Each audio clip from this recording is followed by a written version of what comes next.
Antes de ser um QG no alemão, antes de ter um exército com fuzis e drones, antes de ser um império que desafia o Estado e para uma metrópole, o Comando Vermelho era apenas uma ideia.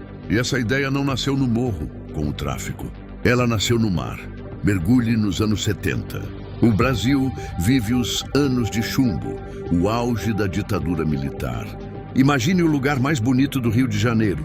Ilha Grande, águas verde esmeralda, uma selva intocada, um paraíso. E no coração desse paraíso, o Estado construiu o seu inferno, o Instituto Penal Cândido Mendes. O presídio era uma bomba relógio, um depósito humano superlotado, violento e sádico. As regras eram impostas pelos guardas, o sistema, e pelas gangues internas que se matavam por poder, dívidas ou um maço de cigarros. Era a lei do cão. Mas o Cândido Mendes tinha algo que nenhuma outra prisão tinha. Tinha dois tipos de prisioneiros, separados por um muro invisível. De um lado iam os comuns. Ladrões de carro, assaltantes de banco, homicidas, homens como William da Silva Lima, o professor. Eles eram brutos, individualistas e morriam todos os dias. Do outro lado, os políticos, membros da guerrilha de esquerda, VPR, MR8, intelectuais, professores e estudantes presos por lutar contra a ditadura. Imagine a cena. Os presos comuns, oprimidos pela guarda e massacrados pelas gangues rivais, começaram a observar esse outro grupo.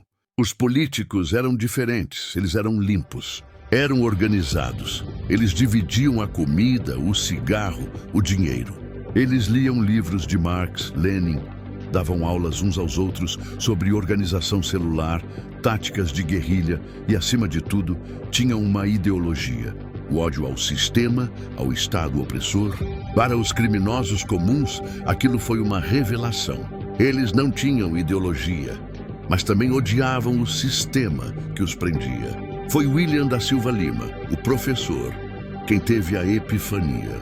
Ele viu que sozinhos eram presas fáceis, mas juntos e organizados como os políticos, eles seriam invencíveis. O que se seguiu foi uma das uniões mais bizarras e impactantes da história do Brasil.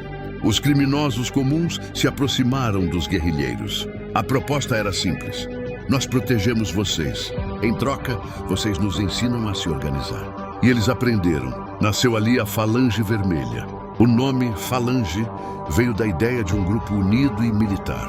O Vermelha foi uma homenagem direta à ideologia comunista dos seus novos mentores. Eles criaram um código, um estatuto.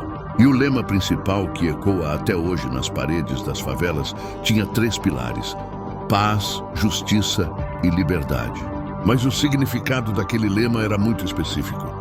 Paz era a proibição de brigas, roubos ou mortes entre os membros, os irmãos. Justiça era a punição implacável, geralmente a morte, para caguetas, traidores e inimigos. E liberdade era o objetivo final que justificava tudo: fugir daquela ilha. Para financiar essa organização, eles criaram a Caixinha, um fundo comum.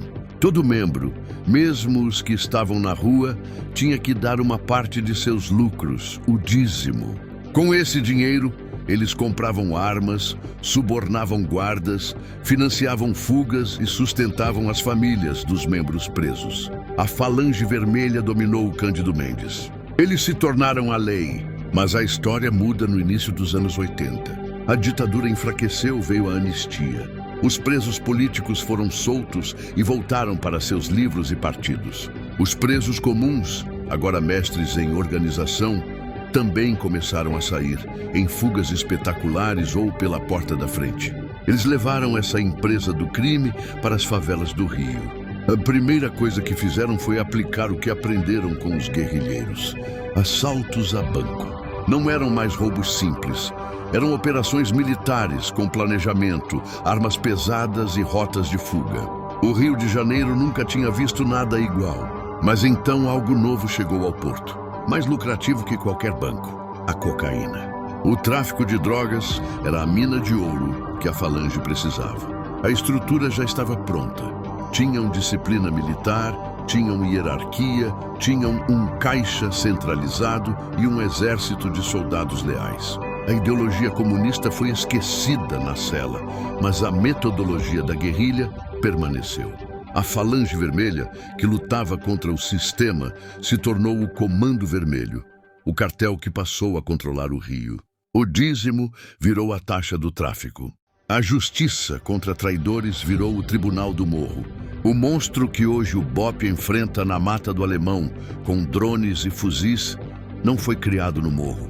Ele foi criado pelo próprio Estado, dentro de uma prisão. Ele foi forjado na opressão, treinado pela guerrilha e batizado no inferno paradisíaco de Ilha Grande. Gostou dessa história? Inscreva-se no canal e deixe o seu like para não perder mais conteúdos como este.